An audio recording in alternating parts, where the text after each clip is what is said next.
All right, recording in progress. Great. And then we also added some other functionalities and parts on top that we thought would be useful to really understand the whole energy system, and not just kind of what the development has been, but also other parts that affect the energy system, like the energy pricing, which is very important for development.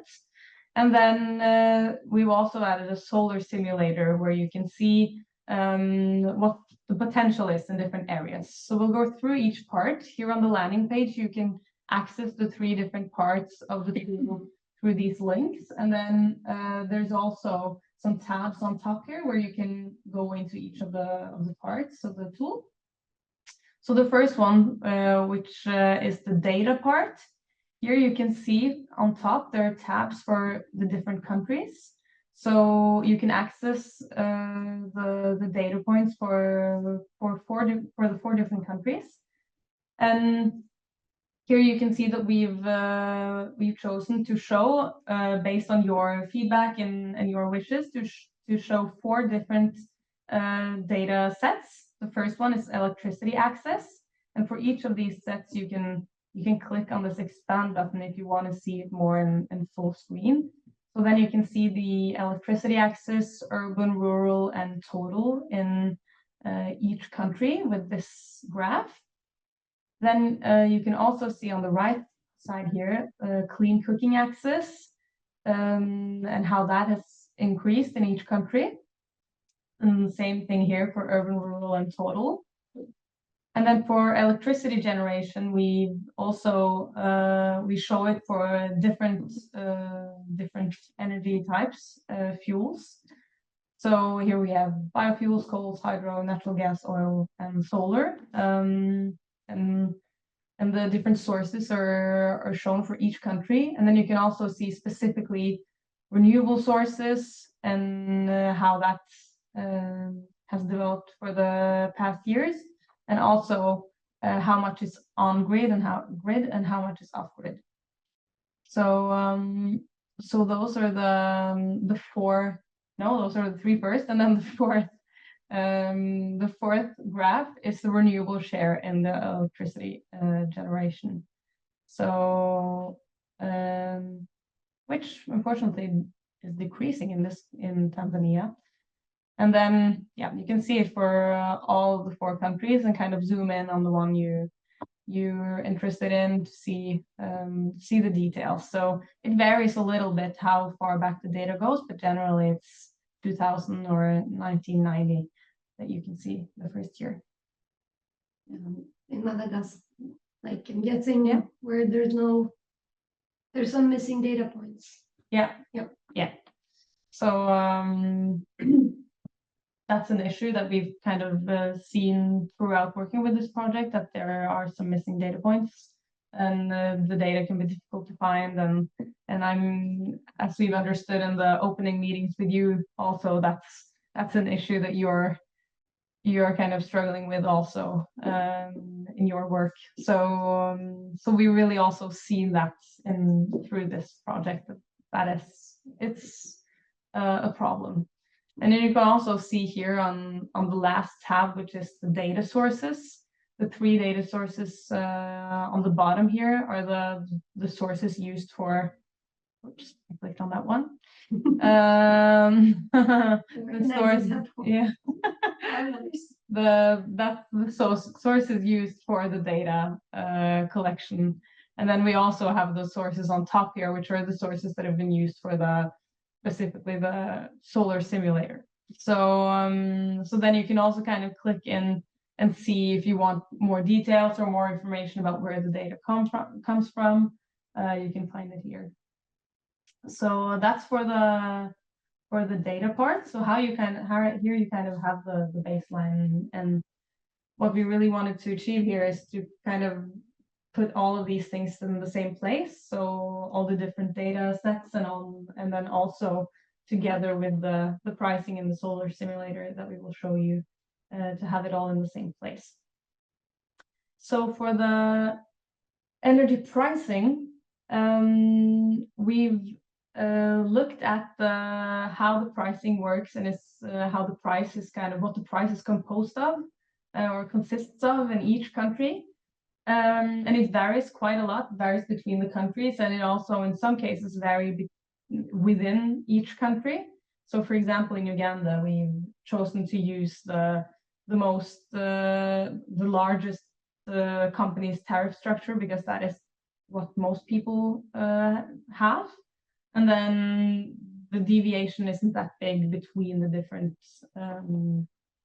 tariffs. So we've kind of chosen the main one. And then here again, you can see for each country what the different components are in the price. And what we've chosen to do is that we've looked at different case examples. So for each consumer group, there are lots of different consumers that consume energy. So they generally use very different amounts of energy, and they use it also differently. Like some consumers use a lot of energy at once, some consumers use just a little bit all the time. So that's why we've made some case examples, and we've calculated what the cost would be for each of those consumers. So here we have, for example, domestic low consumption, which could be like a small household and that uses some lighting and perhaps the TV, and perhaps, yeah, it will vary, but we've made kind of specific examples for each of those. For example, here you can see one of the domestic medium consumption one that we've made for this one. You can see the details of what that means. We made a description of what that typically would look like, what their average monthly consumption is, what that means in terms of what practically is being used. So they have a medium-sized refrigerators, they sometimes use a microwave, they have lighting, a fan, etc. So we made examples like these for each of the countries, and we've made quite a few examples. So here you see the summary of all the examples, and then what we're now including, that we're working on right now actually, is to also make like a detailed view like this for each of the example cases. So that's an ongoing process that should be done very soon. So that will also be part of the tool when we hand it over to you. But now we have this one to show as an example for now. So here you can see like the different prices, and we've chosen to show the prices per kilowatt hour. So because there's such a big difference between how much like a large industrial customer or consumer uses compared to a low consumption domestic consumer would use. So if we were to show them in the same graph with the whole consumption and the total cost, that would be super high for the large industrial customer and very, very, very small, and seem like nothing for the low consumption one. But in reality, this is how much you pay per kilowatt hour. And then you can kind of see in the description here how many kilowatt hours you generally use for each category, and also and the total costs, what the total cost would be per month and per kilowatt hour for this customer. And also making it per kilowatt hour makes it easier to compare the different costs. Like in this graph, it's clear that domestic consumption pay more per kilowatt hour than, for example, large industrial consumption. Yeah, but in total, if you were to look at the total costs, it would be still like a lot more expensive. Yeah. For the large industrial ones, because they use so much energy. And then there's the odd one out here, which is the domestic lifeline, which is really like the low consumption household lifeline tariff. So which is luckily the lowest one. Luckily, that's the cheapest one, at least in this one. And it's kind of the same trend for all the countries, where it's more expensive for the consumers that don't use that much. But then here in Uganda, it's quite like the pricing is quite simple in the sense that there are only two components, or actually only one component, which is the energy cost that is kind of fixed, and there's no specification or any like details in in what the different components are. And then you have the VAT, which is, I think, 18% here, or 15, it varies between the countries. But in some of the other countries, you have other. Can I just say, for Uganda, it's they don't specify it, but it's like one bundled energy price, which like take into consider the distribution and the generation of the energy. So they just bundle it together and haven't specified like how it distributes over the energy price. Yeah. So that's kind of a particularity with the Uganda. And then there's varying degrees of how much they specify. So in Tanzania, for example, there is a little bit more details, and it's kind of divided into more components. So here we have the energy cost, which is the main part of the cost. But then you also have what is called the demand cost for some of the consumers.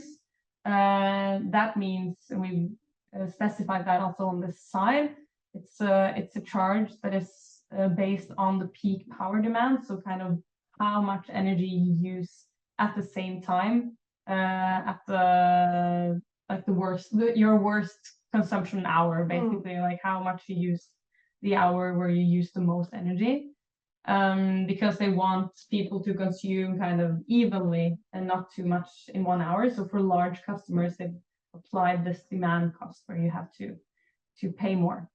You give a price signal to lower your maximum kilowatts consumption, because normally you would how do you say, the dimensions of the power grid is based on like how much power you use at the same time. So you want that power to go down so it doesn't constrain your grid too much. Yes, and then so that's the demand cost, and that's also something that we have in I believe, yes, they also have the demand charge in Kenya, and then I think also Madagascar has a demand charge. It doesn't say here, but it's in there.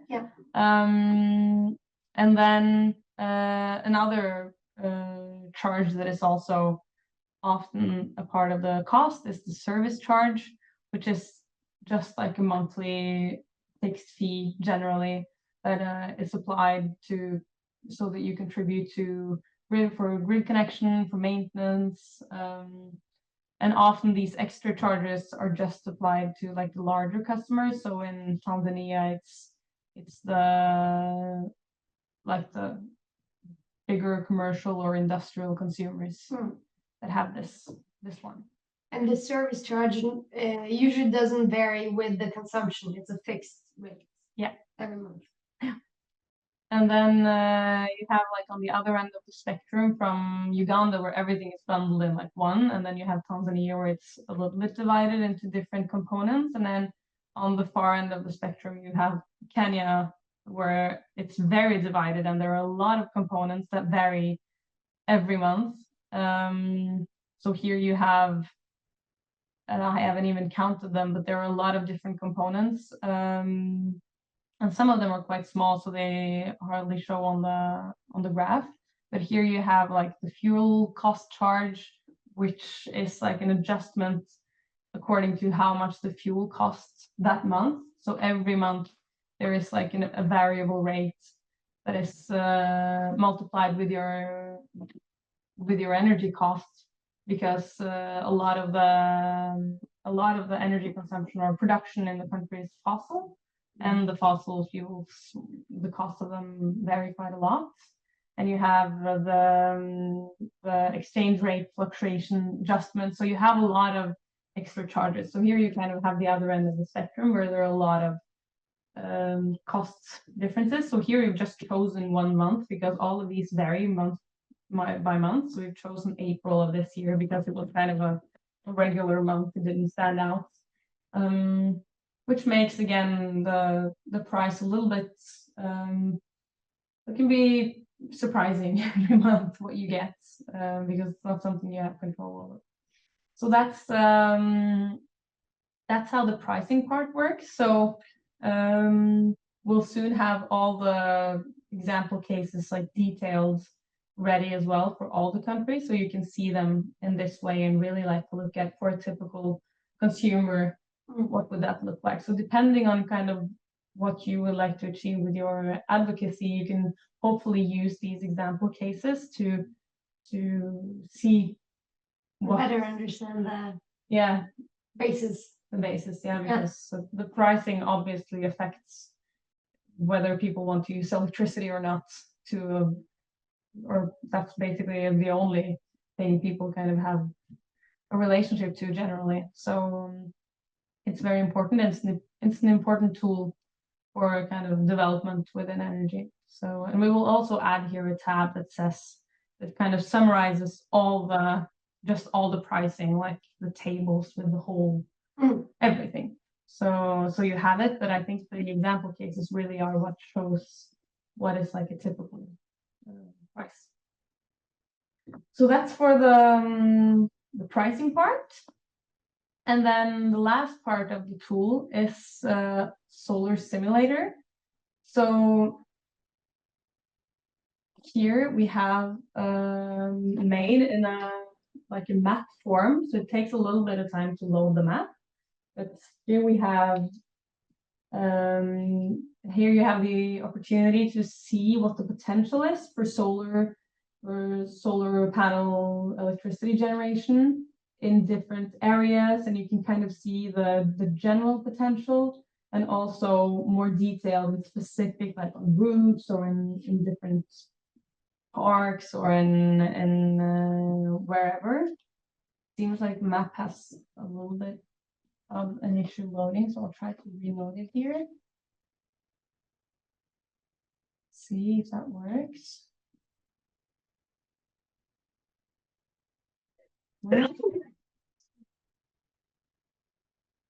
Try to open this slide again because I think it's bugging a little bit. So what we can also say while we're waiting for this to debug is that the tool is currently on this kind of how do you say it? Temporary, thank you. Temporary solution, and then we will get it up on WWF Kenya's site, or they will host it. So then it will also be more stable, because now, since it's a temporary solution, it's also a little bit unstable or a little bit slow sometimes. But here you can see the solar potential tool. So first of all, one of the functionalities is that you can see, kind of by adding these heat maps, you can see where the solar potential is the biggest in each country. So you can kind of zoom in, for example, here in Madagascar, you can really see kind of where the solar potential is the highest. But then it's important to add that this is also really high, like even the green parts, which is the lowest, is still really high. So but some parts are standing out as more promising, or like extra good. If you were to show the Norway map, it would look very different. It would be where we are sitting. green and blue, and yeah, no red at all. So this is all very good, but it's interesting to kind of just see what parts of the country or of a region or a city have kind of tendencies if you want to install maybe a larger solar park or something like that. So that's just an interesting thing that you can look at. And then you can also, let's see if I can find a city like the capital of Madagascar. It's not somewhere here. You can put the other layer on and you'll show how. It's a very good point. You can also see here, yeah, you can change the map from satellite to street map, and then you'll see kind of the roads and the cities and things like that. Might be practical. And you can also add, like, show existing solar parks if you want that. So here we're in the capital of Madagascar. I'll change to satellite again, and then you can kind of see if there's somewhere, if you have a building, for example, or I don't know, an industrial site or something where you would like to add some solar panels, or see if it's useful to add solar panels. You can go into the map here, and then here, for example, we have like a large industrial roof, it looks like here. I'm not sure what this is, but let's just try.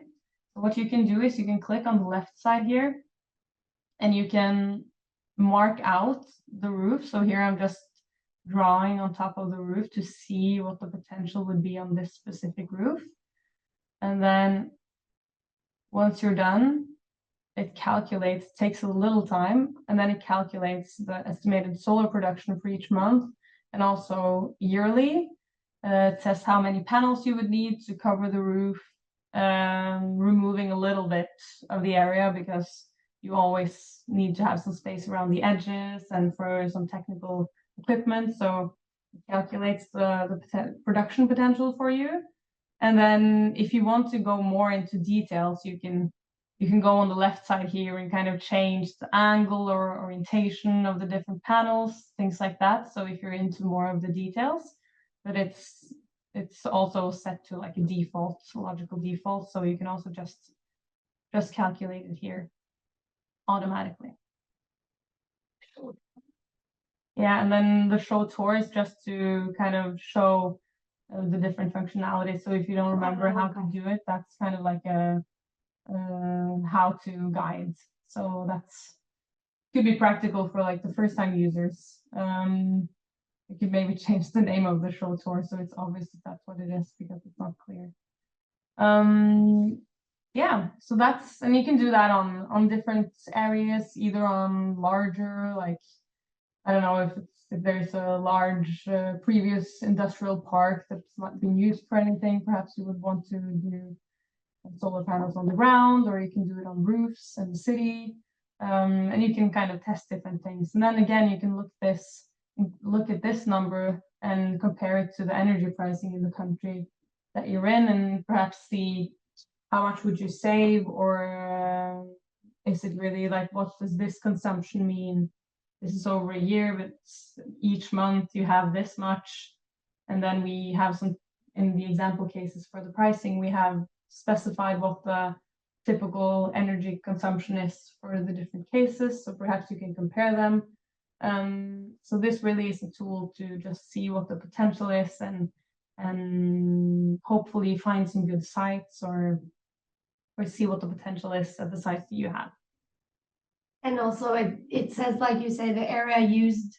So yeah, specify how much space you would need to be able to kind of make up for that. For example, the domestic consumption you're looking at. Yeah, and also you have the area, you also have the amount of panels, so you can calculate, use some solar panel pricing that you have and use that to see how much it would cost to install. So yeah, that's the last part of the tool. And then I think we've done the tour of like what the tool looks like today. So as you've seen, there are some small things that we will adjust, like some debugging on the site, and also we will add all of the example cases. And I know there are some errors in some of the text, but that's something that we will quality assure now before handing it over to the WWF Kenya site, because they're the ones that will host the permanent solution. So yeah, and then for the kind of continuation of this, the uses of this tool, we have some thoughts on what is important going forward from this. Yeah, if you want to. All right, the main thing is when we've collected data for this, a lot of the data is manually collected from sites.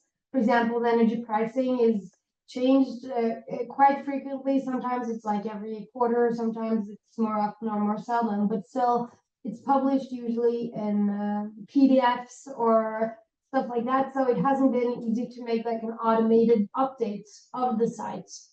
So that would be something that would be needed to do when new information is coming in.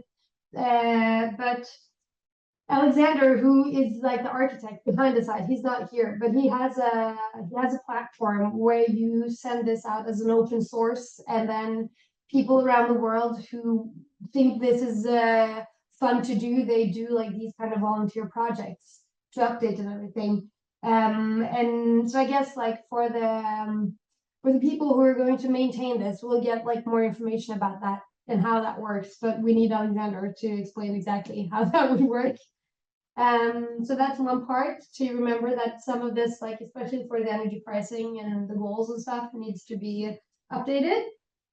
And then also it would be cool for you to look at this and see how this could create value and what other things would be nice to put into this as well, and then take it back to Alexander in WWF so that he can either, maybe we could put out what you call it, like orders on this open source website, or maybe put together new teams that can also like add value to this page as you use it and as time goes by. And I think those are like, and it's so he has also asked us to ask you to reflect on how this can be used in your advocacy work and how this can create value for you. Yeah. Yeah. I think that's the most important things. Yeah, I think so too. Yeah. And I think like we could maybe open for questions now. We've gone through kind of what we have, and we're curious to hear if you have any questions or any thoughts on the tool, or on how you would like to use it, or what you would see as the next steps on developing it further from your side. So yeah. Thank you for listening, and please hit us with questions.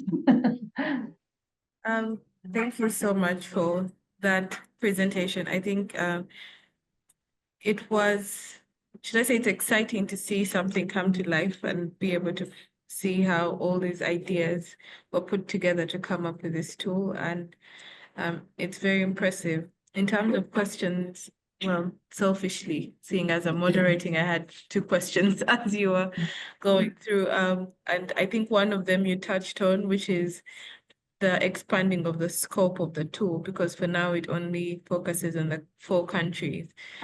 So my question was the potential of expanding this to include several other countries across the continent, because I think my vision for the program is such that we can see it expand and grow to include several other countries, if there's room for that within the tool, and also how do we update the tool as we use it. And like you correctly put, a lot of this information is continuously being updated, and it gets updated in various forms through documents, in PDF or through various websites. So how that can be done, so that then we can continue to support that process and ensure that this tool has up-to-date information and all of it is accurately captured. And also, I think something you just talked about, I would be also keen to see that we expand the tool beyond and be able to capture even more and more data, the energy pricing and a lot of things as the sector grows, so that we can also grow the tool in the process. So those are just some of my thoughts. I know the thoughts are mixed up with a few questions. But yeah, it's a very good question, a good point. I think it sounds great if you could expand the tool to include more countries in the region. I think that would be really useful, and I really think that should be possible. I don't see why not. I'm thinking if you could add like more tabs here to have the different countries, that would definitely be possible. And then maybe even like a common, like the region overall page. I absolutely think that's possible, and even though we're not the one who programmed it into the sites, that's Alexander, but it's still that's definitely something that's possible and would be a really nice use of the tool. And I'm quite sure that Alexander will provide some instructions on how that would work. Yeah. So I think for like how specifically you could work to develop it further, I think we would have to send it in writing as well, because it would be difficult to demonstrate it here and now. But yeah, we will definitely send you like how it will work, and I think that will come as soon as it's transferred to the permanent solution for in WWF Kenya's sites, because since this is just a temporary solution while we wait for that transition to happen, I'm not sure if it's exactly the same way that it's being updated now that it will be in the permanent solution, but we will absolutely send you kind of clear instructions on how that will work and how you can change the information that is there and add on to it, and yeah. So for all those technicalities, we'll use Alexander to make a manual or something like that. Yeah. That would be really, really helpful and useful. Because as the presentation was going on, I was just thinking to myself, okay, what happens if, let's say in my reading, in my research, as I'm preparing something, I come across information that I think could be useful to include in the tool, or come across new data sets that can improve the data within the tool. How do we go about that process? But it's good to know that that's something we can work along. I don't know if anyone else on the call or around me here, Thomas, has any other questions and reactions to the tool. I think Karen has addressed most of my questions, because I was looking much more at adding more data. For example, I was thinking that the tariffs in the different countries are given local tariffs. I was thinking that maybe you don't have to do that for us, but we can do it how we can peg them to the dollar and have a comparison of which country is more expensive than the other and why, for instance. Yeah, so if we can be able to know how to write in the program, then we would be able to add all those things. And then, for example, you see that in your graphs, you say that the renewable energy in the mix, we would be able to go down further and then isolate which renewable energy. Is it solar? Is it wind? Is it geothermal, for example? To know what counts for the 50 or 60% or 10% and such kind of things. Then we will be able to monitor that over time. Yeah, and I think that's a really interesting idea, and also interesting to see if you can see the pricing in dollars, for example, and compare between the countries, and then also at the same time compare the electricity renewable share or the electricity access, and you can kind of see the link between them and to what perhaps the pricing really affects some of the aspects of the energy system. So that's a really great idea, I think, and it would be cool if you added that to the tool. Okay, that would be good. But overall, me and Karen here were discussing already some of the things here that when you were presenting, for example, we are seeing that the renewable energy in the mix in Tanzania is going down. So again, that is again something for us to start asking ourselves, what's wrong? What's not happening? How can we be that trend so that we have a common trend within the whole of East Africa where renewable energy is going up? So that means some work for us in Tanzania as well. Yeah. Very interesting. So and I think we are super happy because everything is very well illustrated on graphs and not just talking. good to hear. I think what will be interesting as well is add kind of your knowledge here on, for example, because we call it data and goals, because we think it's interesting if you could add your knowledge here with what are the goals for the different parts of the energy system in each country. So in Uganda, for example, kind of if you have a goal or the government or an organization has a goal for the renewable share in the energy or electricity generation, it would be interesting to kind of mention that while looking at the graph, or maybe you could even add a point on the graph showing that the objective is 80% and we're only on 40 or underneath. So it would be really interesting to kind of add your knowledge specific to each country and specific to each part of the plans, and the national plans and the regional plans on top of this. That's what really starts making it interesting as well. I don't know if anyone else has something to say. I will just quickly check any of the people attending. Is anyone keen to share their thoughts so far? Please feel free to unmute yourself and introduce yourself and just share your thoughts.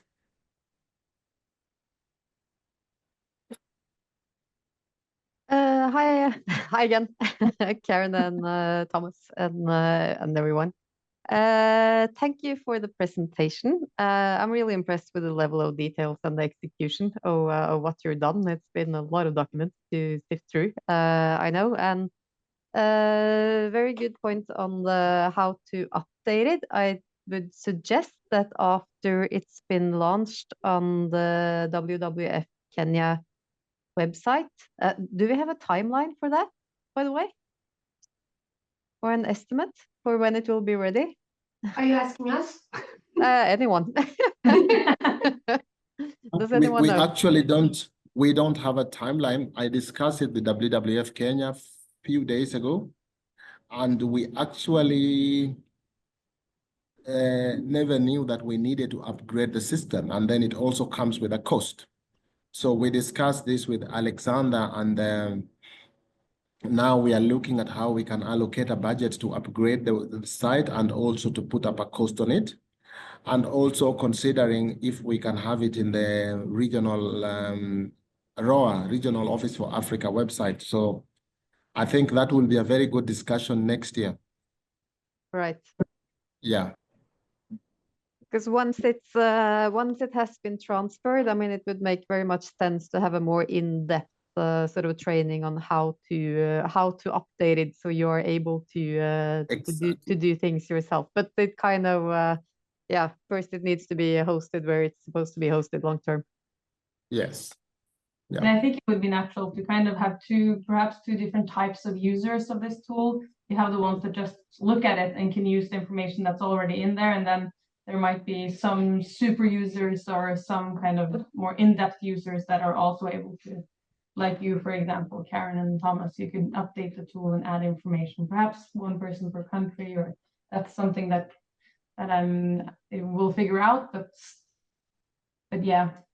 I'm guessing for most people, it would be interesting to just see the tool, and then some people will have to kind of be dedicated to updating it every now and then or developing it further. Yes, I did see Dennis had his hand up. Dennis, would you like to share your thoughts?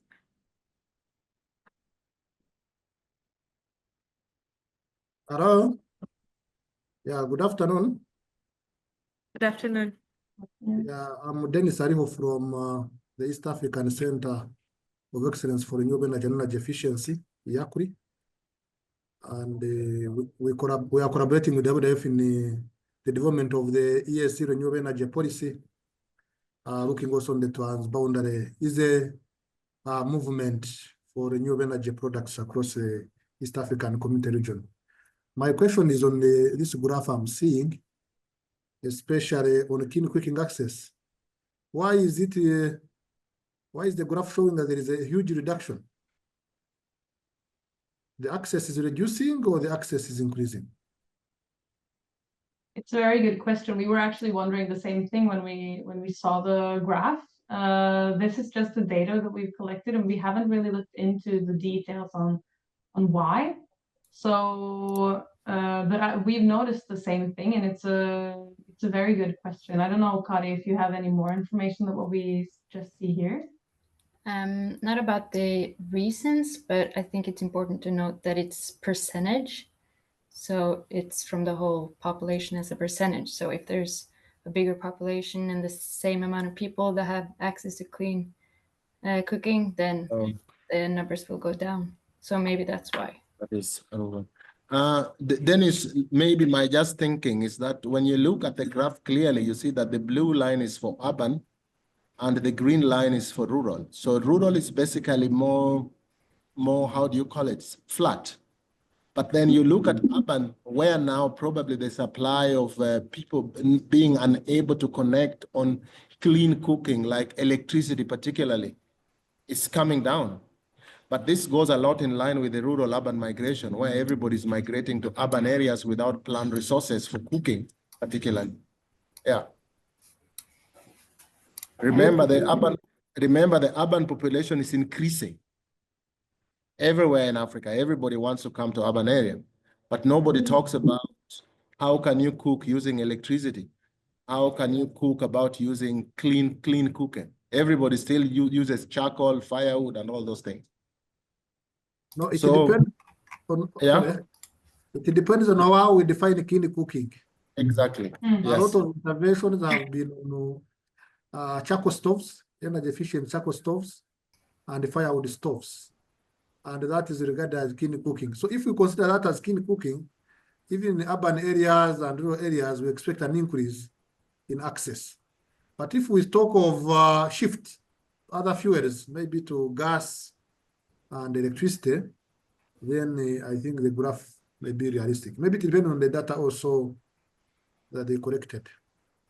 That's Yeah, also and I one thing. think- Yeah, and I think that ties in with what we were discussing earlier about our ability to use it so that we can go in there and put more information and support the data that has been collected to improve it so that it has a representation of what's happening in each of the individual countries so that this tool can be a reliable source for us to utilize information, whether it's as we draft policy, as we engage with different people across the value chain.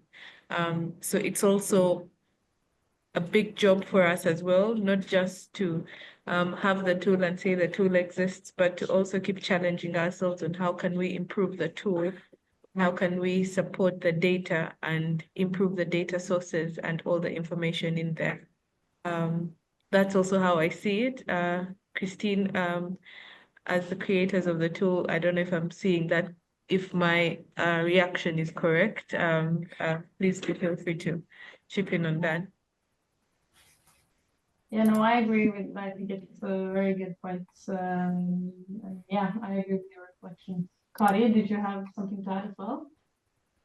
No, I just wanted to say that we will put the links of the sources in the graphs, so it will be easier for you to go into the sites where we got the information and you can see what's behind the numbers. Yeah. If you want. Good point. And then I also think it's a really interesting point, the one about kind of urban, the people migrate to the urban areas, and that might be the reason for the decrease. It's the same amount of people, but it's just a lower percentage, and that might also be an interesting kind of upgrade or a development of the tool, is to add a part that's not in percentage but in total amount, so you can kind of see if the same number of people have access to clean cooking. It's just the percentage that's going down because of population increase. Yeah, if you can change the axis. Yeah. Yeah. Or maybe also add like underneath a box where you can explain and write. Yeah. And then you can also see in the other countries, it's not the same trend. So that's also an interesting, it increases in the other countries. So it's very interesting to note. Yeah. Those are the kind of things that's kind of, I think, is cool with the tool, that you can see those differences. Yeah, you can compare with the other countries. Dennis, you had your hand up. For me, I think you need to check on the data sources. Because when you look at trends, Uganda, Tanzania, Kenya, there is a lot of similarity in the way we are growing in the energy access. So if you see the graph of Kenya and Tanzania is on an upward trend, especially for clean cooking, automatically it shows you that the data used for Uganda is questionable. If you read the energy policy for Uganda 2023, they already indicate that there is an increase in access in clean cooking. So if you check, it is a recent document. It was published last year, toward the end of last year, I think. Energy policy for Uganda 2023, and Tizan, which is driving the energy sector. So that graph already shows that the information we are providing contradicts what is indicated in the policy, especially on the data that they used. Thank you. Yeah, it's a good point, and I think we have to kind of double check those sources, I guess, and the definitions as well, because it also might be a definition question. Mm. So that's definitely something that will have to be added to specify. Perhaps that's what makes the difference as well. Mm. So I think, Dennis, your point is also very, very clear. I think once we get this data running and hosting it, I think IACRI and us will sit down together together with PACTURE and again come up with the ESC figures. As ESC, where are we on clean cooking? As ESC, where are we on energy access? And then we can be able to compare these all the time as every year so that we see how we are progressing as a region. And then that would be able to help us also to benchmark who is ahead, who is lower, who is below the ESC, what do we need to do to help the other countries who are below ETC. Yeah, just my thoughts. Okay, that's fine. And just a question. Is the data that has been entered here, it's up until the end of 2022 mostly, is that right? Yes. Yeah. Okay. So if a lot has happened the last 2 years, it would reflect on this graph, basically. Yeah. Yeah. also a good Yes. point, yeah. 2 year gap. 2 year gap is quite huge. Yeah. Yes. So I think now that the tool has been developed and we've had this demonstration of how useful it can be for us, then the next steps look like for us supporting with the process of updating the information so that we have all the information in there and it paints a clear picture of where the countries are at. I'm mindful of time. I don't know if we have any other reactions. I will give just 1 second for someone to put their hand up. If not, I will move towards the next segment, which is to just first of all, thank you all for the work that you have done. It's exciting. It puts to perspective a lot of the things that we spend a lot of time, all of us on this end, talking about a lot of the information we're engaging with into a clear picture. While you were doing the demonstration, Thomas and myself were thinking to ourselves, oh, why does that look like that? Why does that look like this? So it presents a challenge for us that as we are planning on and putting together these ideas of how we can support the different countries, it gives us perspective into what areas we need to focus more on and where do we need more information so that we can understand and get a clear picture. So that is going to be very useful and for us in this work. I don't know if you yourselves have something else to say, Christine, Carrie, and Marianne, before handing over to Thomas. I think from our side, it's just to say thank you for kind of being curious and interested in receiving the tool. And we're really curious to see how you will kind of develop it further and to follow along for the rest of the journey of this tool and see how you use it as well. And I really hope it's going to be useful for you in your daily work to make it easier for you to do the advocacy that you need, or perhaps see new areas that need some work. So yeah, really excited to hand it over to you and see where you take it from here. Thank you so much. Marianne? Yes, just well said already. Thanks a lot for the great work that you've been doing, and it's not finished with this presentation. I mean, it's still getting it on the webpage, etc., etc., etc. So we are looking forward to the continuance, and hopefully it's the start of sort of building a really good tool that you can use in your advocacy work in WWF. And thanks for the opportunity to collaborate with you, and looking forward to it going forward as well. Yeah. Thomas? I think, Marianne, it is us who should thank you, and you should not be thanking us. We really appreciate your support, and we will not feel shy to come back. So I hope your doors are still open. This was They're still open.